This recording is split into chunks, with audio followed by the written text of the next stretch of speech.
At 9:27 in the Strait of Hormuz, 40 Boghammar speedboats are 6 nautical miles out, closing at 45 knots, and each one carries enough 107mm rockets and bulk explosive to turn a $2 billion destroyer into a fire that cannot be put out at sea. If one boat reaches detonation range, the blast radius is measured in meters, but the consequence is measured in fleets, because a single mission kill on an Aegis ship tears a hole in the air defense for every hull behind it. If the shipping lane closes for even one day, the delay is not counted in news cycles, it is counted in millions of barrels that do not move, and in the hours it takes for a regional fight to become a global price shock. The wakes are already foaming, the range rings are collapsing, and the first armored launch hatches on the nearest American ship are just beginning to unlock. Before we dive in, comment where you are watching from and click subscribe. This is the kind of engagement where the difference between deterrence and catastrophe is a single timing call made before anyone has the luxury of certainty. Every person on those boats is close enough to see spray coming off another bow, and every person on the warships is close enough to watch the surface picture change one radar sweep at a time about every 2 seconds. The irreversible moment is not the first explosion, it is the first authorization to treat an approaching swarm as an attack in progress, because once that line is crossed, there is no rewind, only the physics of fragments, fuel, and flooding. What follows is a reconstruction built from publicly described tactics and known platform capabilities stitched into one continuous operational narrative, because the underlying mechanics are real, even when specific scenes are composite. At 9:27, the smallest detail that matters is heat. On a calm morning, an outboard engine throws a tight thermal signature, a bright knot of exhaust and friction that stands out against cooler seawater. If you look at how a millimeter wave radar sees the world, think of the radar in a modern car that can track vehicles in fog. It does not need a spotlight. It measures shape and motion by reflected energy, and it keeps working when glare and smoke make cameras useless. That same idea, scaled and hardened for weapons, is why the first response is not a warning shot. At 09:28, the American Surface Group shifts posture 32 minutes before the formal closure time. There is no open radio challenge, because a challenge consumes seconds, and seconds are already gone. The destroyer's Mark 41 vertical launching system goes from safe to cycling. A vertical launch cell is a sealed steel tube like a bank of pressure-rated thermoses embedded in the deck, each one holding a missile upright until the gas generator kicks it out and the main motor lights. The point is not drama. The point is tempo. Even when the missiles in those cells are designed for aircraft and crews, missiles, the act of launching establishes an umbrella that prevents a surprise anti-ship shot from reaching the ships that are now busy with small targets close in. The actual boat killing is done by the systems built for it. 2 MH-60R Seahawks, already airborne for surface surveillance, roll in low and fast. Each helicopter ripples AGM-114L longbow Hellfires in pairs. The longbow variant carries its own millimeter wave seeker, which means it does not require a laser designator to stay on target through spray, smoke, and evasive turns. If you look at the spacing in the swarm, you will notice the Iranian crews are doing what every small boat operator does when he expects hesitation. They are trying to force the defender to choose. 2 boats flank, several more drag behind to look like fishermen until they accelerate. The tactic relies on human doubt. The Hellfires remove that doubt in seconds. They do not explode like movie fireballs. They hit punch, and then the fuel and ammunition on the boat completes the destruction. A fiberglass hull fails differently than steel. It does not crumple. It delaminates, fragments, and disappears into burning debris that cannot support a body. As the helicopters engage, the USS Indianapolis, a Freedom-class littoral combat ship with a 57mm Mark 110 gun, comes up on the near side of the formation. The gun begins firing at a sustained rate, not the maximum rate, because sustained fire is how you keep the barrel within temperature limits while still delivering constant impact. 220 rounds per minute means 1 round every fraction of a second, a steady mechanical thump you feel through the deck. The ammunition is programmed for air burst. If you have ever seen a shotgun pattern spread as it travels, that is the simple analogy. The shell is set to detonate above a target, and the fragments spread downward in a cone. In the language of the report, it is a proximity-fused, pre-fragmented round optimized for small craft. The effect is crews shredded by tungsten and boats losing steering as control cables and exposed engines are cut. If you look at the waterline as the rounds walk across, you will notice why small boats are vulnerable. A planing hull is fast because it rides high. The same lift that makes it quick also makes it fragile. A few hits below the engine mount is enough to put it into a yaw it cannot correct at speed. At 0931, several boats try to break off, but the turn exposes their broadside. That is when the 57mm rounds do the most damage. The destroyer's 5-inch gun joins in when the range collapses inside its surface engagement envelope. The 5-inch is not rapid like the 57, it is heavy. Each shell is a fist of steel that arrives with enough energy to snap a small craft in half if it lands right. The gunfire control radar tracks the boats as points, but the operators are watching video as well because in literal water, clutter and false returns are not academic. They are what gets ships hit. By 0937, the surface picture is empty in the only way that matters. Targets are gone. Not dispersed, not slowed, gone. There are no rescue evolutions because you do not send boats into a potential minefield under missile threat and because the operational objective is to keep the lane clear, not to linger over burning slicks. The consequence of the early decision is immediate and physical. The blockade begins. Not at a scheduled hour, but at the moment hostile intent becomes hostile action. The larger operation is already underway behind that first clash. 158 warships is not a slogan. It is a logistics problem measured in fuel, food, flight hours, and spare parts. It is also a geometry problem. The entrance to the Persian Gulf is narrow enough that a coordinated mine-laying effort can force shipping into predictable lanes. Predictable lanes are where submarines and missiles win. Iran's fastest way to change the battle is not to sink a destroyer, it is to make the water itself dangerous. The mine named most often in open sources is the EM-52, a rocket-propelled rising mine designed to sit on the seabed and wait.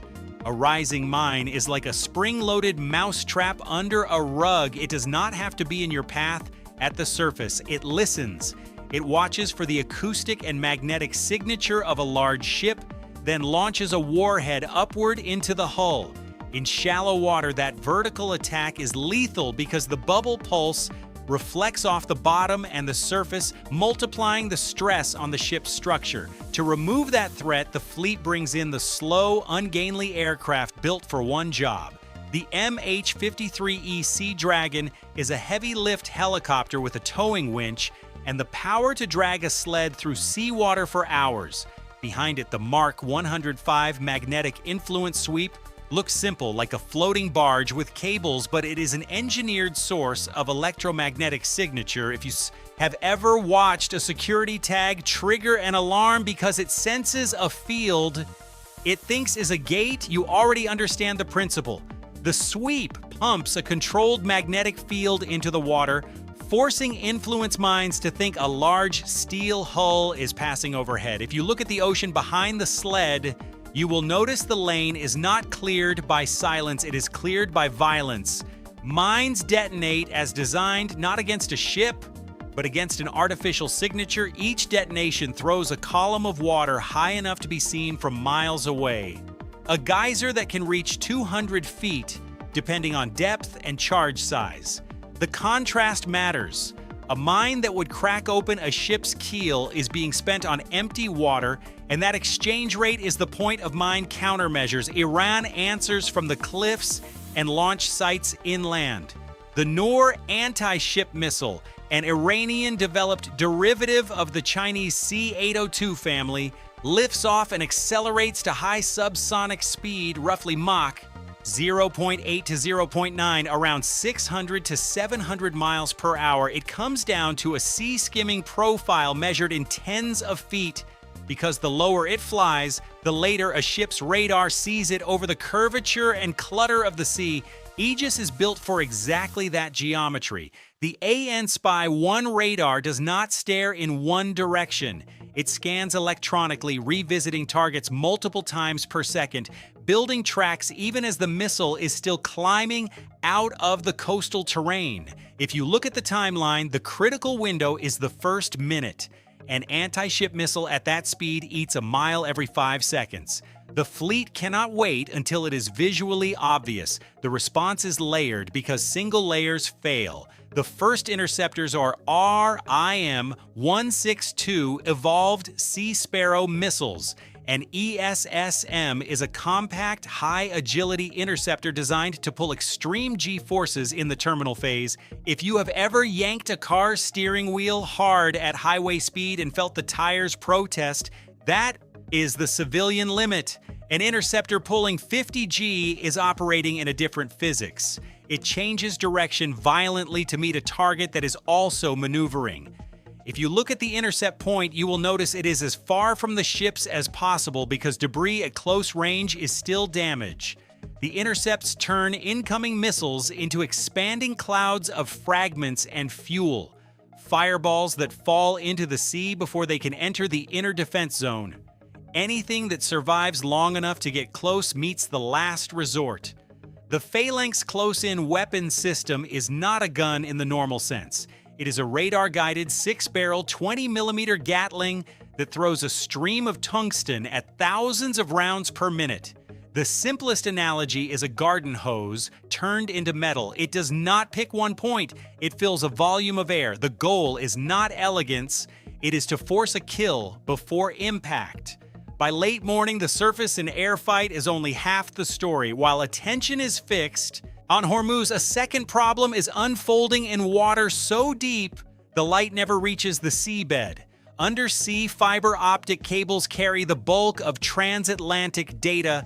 97% is the number often cited, and even if the exact percentage shifts by route and year, the dependency does not. Bank transfers, airline reservation systems, cloud services, and encrypted military traffic ride as pulses of light through strands of glass, no thicker than a garden hose, once armored, lying in trenches and on plain seabed across thousands of miles. The Russian move in this scenario is not a fleet battle, it is an attempt to touch the nervous system. The vessel associated with such work is Yantar, an oceanographic ship operated under the main directorate of deep-sea research, known by its Russian acronym GUJI. Yantar is a mothership for submersibles designed to go down to cable depth, locate a line with sonar and cameras, and manipulate it with tools. Alongside that, the undersea escort is described as an Akula-class nuclear-powered attack submarine, roughly 360 feet long, built to cross oceans quietly and threaten surface groups and submarines alike. If you look at why this matters, the answer is not romance. It is repair time. A cut cable is not fixed by software. It is fixed by a cable ship that must sail to a precise point, grapple the broken ends, haul them up from depth that can exceed 3,000 meters, splice them, test them, and lay them back down. That takes days in perfect weather and longer in the North Atlantic where storms and swell can halt work entirely. During that delay, traffic reroutes, bottlenecks form, and the systems that assume instant communication degrade into manual workarounds. Publicly, the alliance picture looks strained. Statements are made, commitments are questioned. That is normal at the political level and irrelevant at the tactical level because ships still sail, aircraft still fly, and sonar still listens. In the days leading up to the contact, deployments and redeployments are visible enough to suggest that the North Atlantic is being thinned as assets concentrate in the Middle East. The Russian assumption is simple. If the watchers leave, the cable routes become accessible at 1400 Zulu, about 200 nautical miles west of Ireland. The watchers are not gone.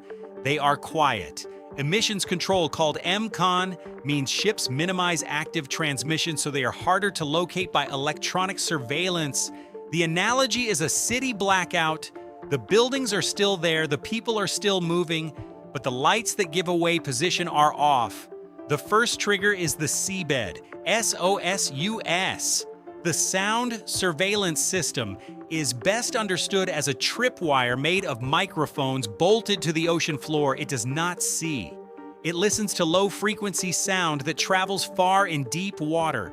When a large submarine crosses a monitored corridor, analysts look for a pattern that matches propulsion and machinery, not a single ping. When the contact is judged credible, the nearest P-8A Poseidon is vectored in. The P-8 is a jet aircraft with the range to loiter and the sensors to act as an ASW command node.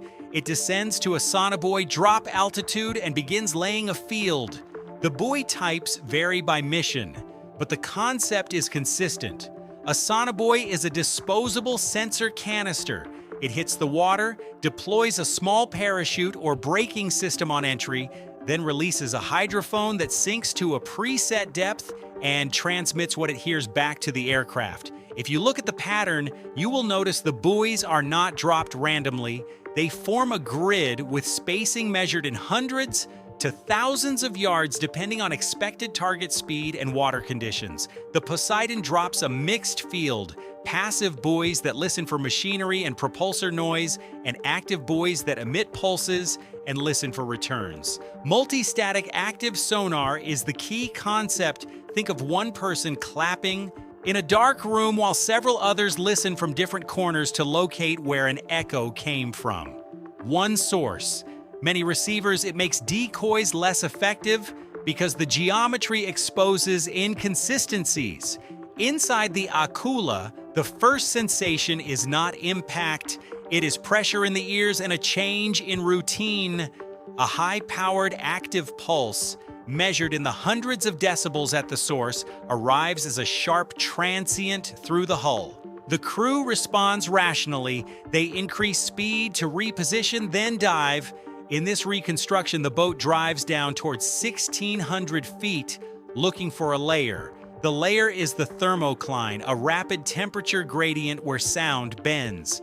If you have ever heard how your voice carries differently on a cold morning than on a hot afternoon, you already understand that air temperature changes the way sound travels. Water does the same thing, but more strongly. A thermocline can create a shadow zone where a sonar beam refracts away, leaving a blind region. If you look at the Allied response, you will notice they do not chase blindly downward. A British Type 23 frigate running on quiet propulsion streams its Type 2087 towed array sonar. A towed array is exactly what it sounds like, a long cable of hydrophones dragged behind the ship, far enough back to be isolated from the ship's own noise. The array can be used passively, listening, or actively, transmitting and listening. When it goes active, the ocean becomes a measured space and the Aquila's maneuvering room shrinks. The Russian boat deploys countermeasures. MG-74 Korund-type decoys are designed to imitate a submarine's acoustic signature and to confuse torpedo seekers. In passive sonar terms, they add extra contacts. In active terms, they add extra echoes. The purpose is not invisibility, it is doubt. The grid does not accept doubt for long. The Poseidon's operators shift to multi-static correlation. One buoy pings, others listen. Contacts that do not maintain consistent time delays and Doppler shifts across the field are rejected. If you look at what gets ignored, you will notice it is the decoys that appear to move in ways the water would not let a 12,000-ton hull move. The Aquila attempts to clear its baffles, the blind spot behind its own propulsor, where self-noise masks external sound by executing a high-speed turn. A baffle clear is standard practice. The problem is that speed creates noise. Noise makes you easier to track. The turn also consumes space, and space is what the net is designed to remove. A U.S. Arleigh Burke-class destroyer, USS Donald Cook in this narrative, closes to reinforce. Its SQQ-89 anti-submarine suite fuses hull sonar, towed array inputs, and offboard sensors through data links. Two Norwegian Fridtjof Nansen-class frigates take flank positions, their own sonars contributing to a single recognized undersea picture. If you look at the speed readouts, the surface ships are moving at 20 to 30 knots when they need to reposition, fast enough to be tactically responsive, slow enough to keep their own noise from destroying their detection range. Once contact is held, the pressure becomes procedural.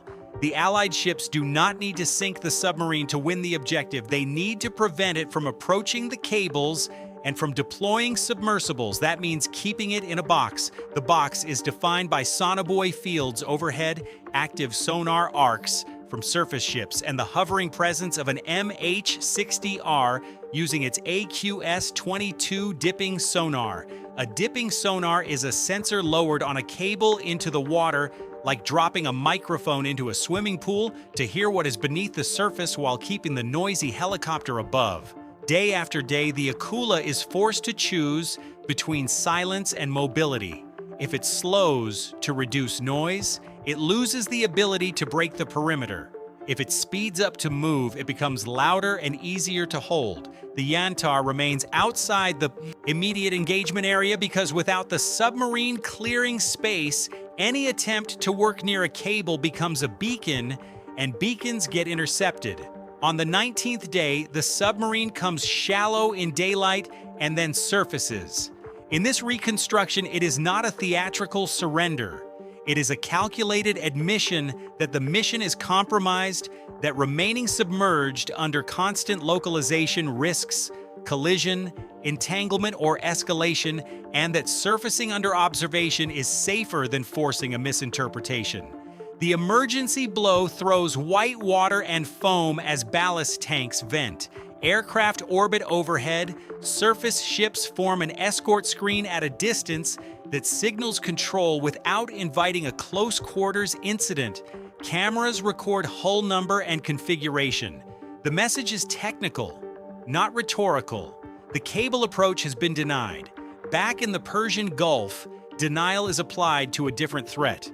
Iran's Kilo-class submarines, diesel-electric boats, optimized for quiet running on batteries, are at their most dangerous in shallow, noisy water. The nickname Black Hole exists because when these boats shut down and drift, passive sonar can struggle to distinguish them from background. But drift is also a constraint. Batteries are finite, oxygen is finite, time is finite. The coalition response is persistence. Rather than a single-shot P-8 aircraft maintain orbits, MH-60Rs dip and move. Surface ships run coordinated active sonar when the environment requires it, accepting that active transmissions reveal the hunter's presence in exchange for forcing the hunted to react. If you look at the water conditions, you will notice the Persian Gulf is not deep ocean. It is cluttered. It has high salinity gradients, heavy commercial traffic noise, and a bottom that reflects sound unpredictably. That makes perfect stealth harder for both sides. Electronic warfare plays a role, but not by jamming the water. When a submarine needs to communicate with shore, it must come shallow enough to raise a mast, transmit on HF, VHF, or satellite links, or trail an antenna at depth with limited bandwidth. Those moments create detectable emissions and vulnerabilities. The fleet's Sea-Whip-equipped ships, using the ANSLQ-32 V7 family of receivers and jammers, focus on intercepting and denying those above-water links when they appear, and on suppressing the radar and data links that would cue coastal missile batteries against the ASW screen. In the water, false targets come from a different toolbox. Expendable acoustic decoys, mobile simulators, and deliberate reverberation management make fire control solutions less stable. If you look at a sonar display in shallow water, you will notice how quickly it fills with returns from the bottom and surface. Add continuous maneuvering ships, helicopters dipping in and out, and dense commercial noise, and the number of track-like artifacts rises. The Iranian captains are forced into conservatism. Moving risks detection. Coming shallow risks interception and jamming. Firing blindly risks revealing position for an immediate counterattack. Several boats choose the safest option available in that environment. They bottom. A bottomed submarine is not dead, but it is restricted. It is sitting on the seafloor with minimal movement, trying to become a rock among rocks and hoping the hunter has to leave first. In the Persian Gulf, that can mean sitting in mud in water shallow enough that a helicopter's sonar can still reach it, and shallow enough that any emergency ascent risks surfacing inside a screen of hostile ships. The operational outcome returns to the same numbers that made the first minutes matter. The strait does not close because a declaration is read.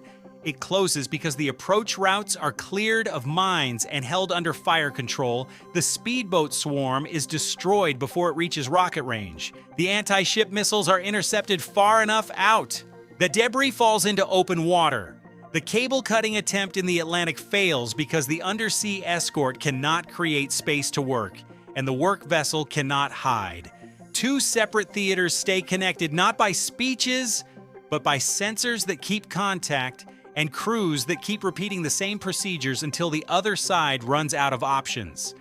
On one morning, 40 boats became burning slicks, and a bundle of seabed glass kept carrying the signals that move 97% of an ocean's data.